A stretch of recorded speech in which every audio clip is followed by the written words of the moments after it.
ketika kamu merasa ditinggalkan oleh banyak orang, Allah nggak pernah ninggalin kamu. Anda bisa mendapatkan kebahagiaan dalam aktivitas apapun sekalipun sederhana. Tapi ketika kebahagiaan itu tidak diiringi dengan ridha Allah, rasanya itu akan selalu sementara. Kita butuh momen-momen baru untuk mendatangkan kebahagiaan itu. Tapi titik poin ketika Allah ridha dengan apa yang kita kerjakan, apa yang kita lakukan, maka Allah akan tanamkan satu cawan yang luas kandungannya, yang bisa menerima setiap keadaan dengan hal yang paling menyenangkan. Apapun yang kita lihat selalu nyaman. Yang kita dapati, kita ridha dengan apa yang Allah berikan. Keadaan itulah yang oleh Nabi itu diungkapkan dengan komen yang sangat simpel tapi dalam isinya. Kata Nabi, ajaban li amril mu'min. Orang beriman itu kalau benar imannya, maka kehidupan itu mengagumkan. Bila dia mendapatkan kesuksesan, dia iringi dengan kesyukuran. Sehingga sifatnya tetap proporsional. Dia sukses tapi ada keseimbangan dengan syukur. Sehingga tidak berlebihan menyalurkan kesuksesannya itu. Dan dengan sifat berlebihan itu hanya memberikan beban pada dirinya. Saya pernah sampaikan kan, di kesuksesan itu identik dengan gaya hidup. Rumus gaya di fisika itu kan selalu F1 banding lurus dengan F2. Apa yang didapat itu yang keluar. Tapi orang tidak boleh lupa bahwa F itu selalu berbanding lurus dengan P. Gaya berbanding lurus dengan tekanan hukum Pascalnya. Semakin banyak gaya, semakin tertekan hidupnya. Itu bandingan nilai kehidupannya. Nah, jadi gaya itu diperkenankan. Karena itu bagian dari energi. W sama dengan F dikalikan S. Hukum energi kan begitu. Jadi hidup nggak mungkin kalau nggak ada energi. Tapi energi yang terbaik itu akan dihasilkan membawa kesuksesan kebahagiaan ketika ridha Allah tertanam. Saat dia sukses, dia bersyukur sehingga proporsional. Saat dia merasakan duka pun dia nyaman karena punya sabar. Nah, sabar itu mahal. Di Jepang ada banjir, itu bisa minta maafnya luar biasa, tak tahan dia bunuh diri. Di kita banjir bisa berenang. Itu gambaran. Cuma kalau nggak seimbang repot juga. Nah, membangun keseimbangan itu butuh konektivitas yang kuat dengan Allah. Konektivitas itulah yang dalam bahasa agama disebut dengan sholat namanya. Ya. Di pertemuan lalu kita sudah mencakup beberapa bagian dari sholat itu. Tapi saya ingin tekankan sedikit untuk menguatkan. Sholat berasal dari kata wasala atau silatun. Dasarnya kata wasala yang berarti terkoneksi dengan kuat. Terhubung dengan erat. Kita pernah dengar istilah silaturahmi kan? Ya kan? Kalau kita kumpul, bahasa kerennya saya mau silaturahmi kan? Tapi goalnya tercapai nggak? Ya, silaturahmi itu kan dari kata silah, terhubung dengan erat, rasa sayang dan perhatian. Sehingga parameternya itu bukan saat datang. Kalau datang kita nyapa wajar karena orangnya ada. Tapi kalau berpisah kita masih ingat, masih peduli, masih mendoakan, masih ngontak, itulah silah namanya. Di setiap keadaan kita masih terkoneksi. Keadaan kita yang terhubung dengan Allah. Sehingga di setiap tempat kita diperhatikan, di pekerjaan kita dibimbing, di rumah tangga kita diiringi. Sehingga semua berjalan mudah dan membahagiakan. Yang melatih kita untuk terkoneksi sehingga nggak putus dengan Allah, itulah yang disebut dengan sholat. Sehingga goal dari sholat itu adalah membangun konektivitas kita dengan Allah yang kuat. Itu yang dimaksud di Quran surah keempat An-Nisa di ayat 103. فَإِذَا قَضَيْتُمُ الصَّلَاةَ maka jika anda telah tuntas mengerjakan sholat, فَاذْكُرُوا اللَّهَ. Ukuran keberhasilan sholat anda itu ketika anda merasakan konektivitas dengan Allah mulai nyambung. Qiyaman, jalannya ingat Allah. Sehingga kalau orang jalan, bekerja di apapun, saat dia ingat Allah, dia bisa memfungsikan tubuhnya sehingga tidak mengerjakan apa yang Allah tidak sukai. Gak akan mungkin anda melihat sesuatu yang tidak Allah senangi dalam keadaan yang sama anda ingat Allah. Gak akan mungkin melangkah pada tempat yang salah saat ingat Allah. Dan itu tidak mudah karena banyak orang keluar masjid pun setelah selesai sholat masih tertukar sendal. Padahal kalau dia ingat Allah gak mungkin itu terjadi. Itu pelajaran dasarnya. Wa qu'udan wa ala junubikum. Baik itu duduk bahkan sampai berbaring. Ada koneksi.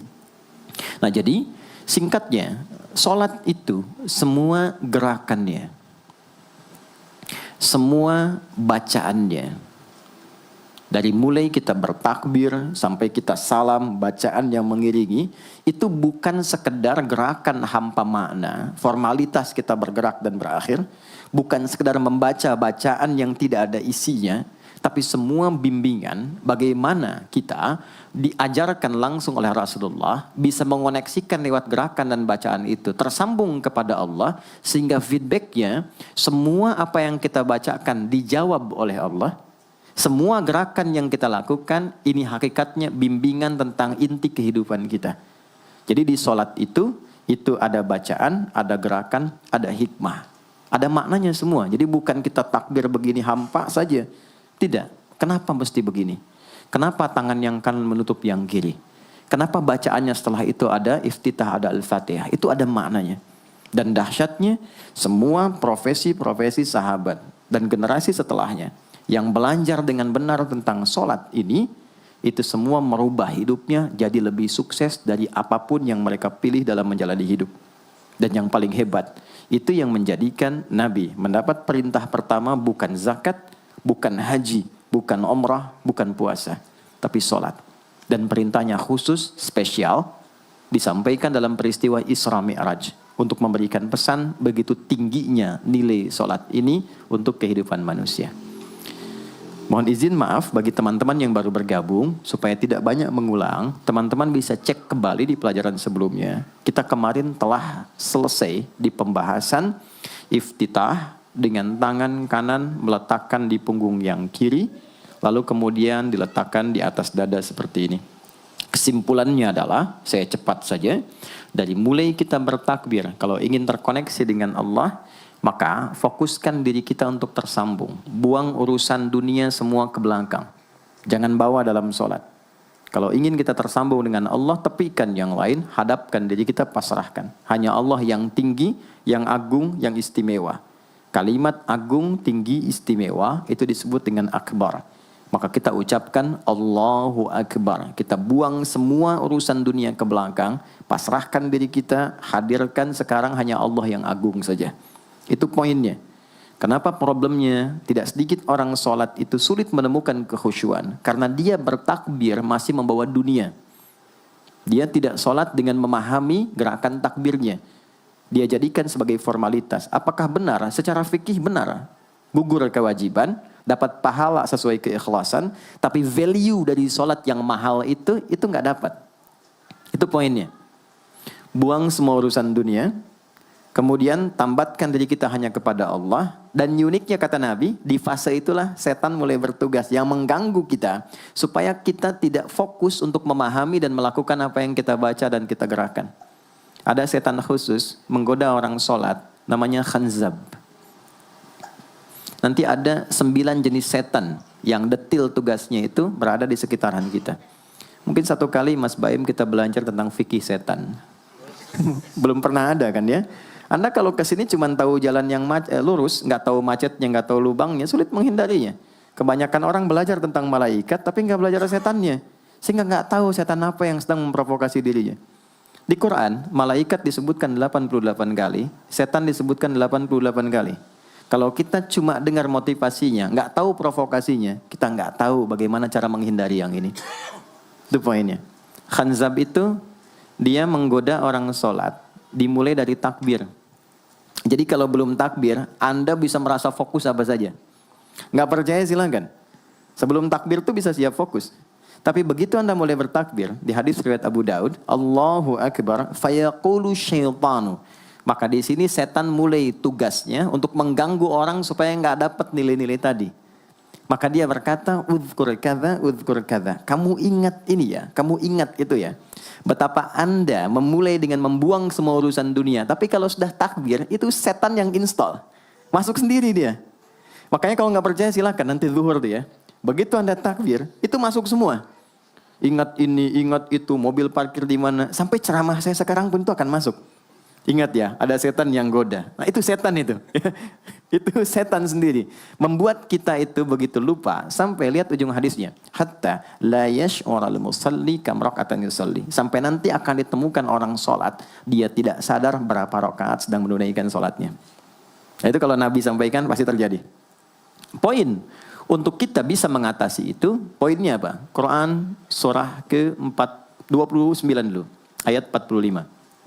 Quran surah 29, Al-Ankabut, ayat 45. Di Islam tuh uniknya begini, istimewanya. Enggak ada satupun ibadah yang hasil kreasi manusia. Semua terukur. Ini dalilnya, alasannya, landasan kita ibadah itu dari Tuhannya ini. Penjelasan contohnya ini dari Nabi. Pakemnya begini, kodifikasi ilmunya seperti ini. Sehingga terjaga sampai kapanpun. Dan tidak ada satupun yang kita kerjakan dalam ibadah, kecuali semua punya landasan yang kuat. Dan hebatnya diterangkan. Ini caranya, ini bacaannya, ini maksudnya seperti ini hikmahnya. Kenapa Anda begini? Kenapa begitu? Hasilnya apa? Ketika seseorang sedang memulai sholatnya, dari awal dia pengen fokus, tapi ketika dia mulai bertakbir, muncul godaan, maka sebelum sholat ditunaikan, Allah sudah ingatkan, Utlu ma uhya ilaika minal kitab. Utlu itu dari kata tilawah. Artinya baca, pahami, amalkan apa yang telah dipahami itu. Jadi sejatinya sebelum sholat, kata Allah kalau ingin menikmati sholatnya, ingin tahu value dari sholat dan dihasilkan seperti orang dulu meraihnya, maka jangan kita terfokus untuk formalitas saja. Yang penting benar bacaan, takbir sampai salam terjaga. Betul, sekali lagi, itu menggugurkan kewajiban, formulasinya selesai, secara fikih tuntas, tapi hikmah sholat yang tadi itu kita nggak dapat. Maka yang terjadi apa? Baca dulu, tilawah, utlu, baca, pelajari dulu, sebelum sholat. Kemudian pahami, kenapa takbirnya begini? Kita kemarin sudah belajar. Kenapa tangan kanan menutup yang kiri? Apa maksudnya sampai kita diperintahkan sholat? Bagaimana kemudian saat kita baca Al-Fatihah? Kenapa yang dibaca itu? Apa yang jadi bimbingan dari Al-Fatihah untuk kehidupan kita? Kalau sholatnya seperti itu akan merubah hidup kita. Itu langsung Allah sampaikan demikian. Lalu kerjakan, wa aqimis shalah, tunaikan sholat seperti aku tadi isyaratkan, kata Allah. Inna sholata tanha 'anil fahsya wal munkar. Maka jika engkau menunaikannya seperti itu, sholat akan merubah hidupmu. Itu kata Allah tuh. Minimal mendorong kita berbuat jadi lebih baik. Jadi bukan sekedar menjadikan kita pribadi baik, tapi semua yang kita kerjakan menjadi lebih baik. Itu sholat. Itu yang bisa merubah seorang Jundub bin Junadah yang dikenal dengan Abu Dzar al-Ghifari. Ini teman-teman, kenapa Ghifar itu viral? Ghifar itu adalah desa pembegal. Jadi semua sekampung begal semua. Sekampung. Pimpinannya namanya Jundub bin Junadah. Jundub bin Junadah. Singkatnya masuk Islam.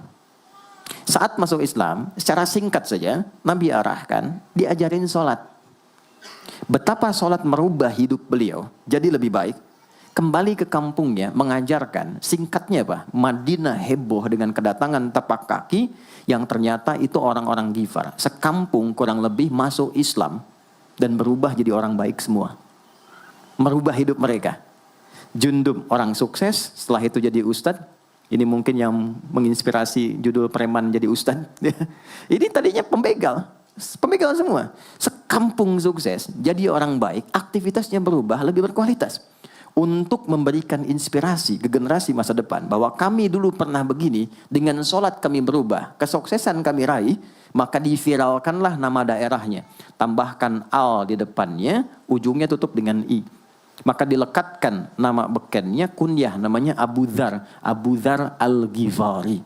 Al-Ghifari itu untuk memberikan kesan begini, saya ini dari Ghifar. Itu kampung jelek, desa tempat pembegal, tapi Islam merubah, saya menjadi lebih baik. Sholat mengarahkan saya punya kualitas hidup yang lebih baik. Itu poinnya. Sejak peristiwa itu, orang-orang Islam dari manapun yang bukan Arab, itu selalu melekatkan nama daerahnya untuk mengenalkan. Islam pun sudah sampai ke tempat saya. Buktinya saya menjadi baik. Ada namanya Muhammad, punya bapak namanya Ismail, punya kakek namanya Ibrahim, kakek buyutnya Al-Mughirah, eyang buyutnya Al-Bardizbah, tinggal di kecamatan Ju'fah, kabupatennya Bukhara, provinsinya Khorasan, negaranya Uzbekistan sekarang. Maka karena dari Bukhara, dia kenalkan diri, datang ke daerah Arab, saya dari Bukhara. Rumus yang sama, tambahkan al di depannya, ujungnya i. Maka dia katakan, ana al-Bukhari. Itulah Imam al-Bukhari. Bukan orang Arab. Kita punya guru besar Syekh Nawawi dari Banten. Ana Nawawi al-Bantani. Ana Ahmad Yasin Al-Padangi. Tapi kesan kota itu untuk menunjukkan Islam telah sampai ke tempat saya dan merubah saya menjadi lebih baik. Kang Baim datang ke Mekah umrah, katakan saya Baim Bong al tanah kusiri. Maka kesan yang dibangun itu telah sampai ke tempat saya, merubah saya lebih baik. Saya Arman al Pondok Indahi misalnya kan, tidak masalah. Itu sah. Dan orang mengenal, oh rupanya Islam telah ke setiap wilayah. Tapi value-nya sampai enggak. Jangan cuma kita katakan saya dari fulan, saya dari tempat A. Poinnya adalah apa yang merubah engkau dari Islam menjadikan engkau lebih baik. Jadi kalau ada orang Islam mengaku Muslim, lisannya tidak lebih baik. Maaf sekali, telinganya mendengar tidak yang baik, perilakunya kurang baik, maka dipertanyakan klaim keislamannya. Sudah sejauh mana saya mendapatkan keberkahan dari Islam itu? Itu yang menjadikan kenapa sholat paling pokok dipaksa kita wajib, bukan karena sujud rukuknya. Anda tidak sujud pun tidak akan menurunkan status Allah sebagai Tuhan, tetap Tuhan. Tapi ternyata ada value besar yang dengan kasih Allah diminta kita sholat supaya kita minimal jadi orang baik dan sukses dalam hidup.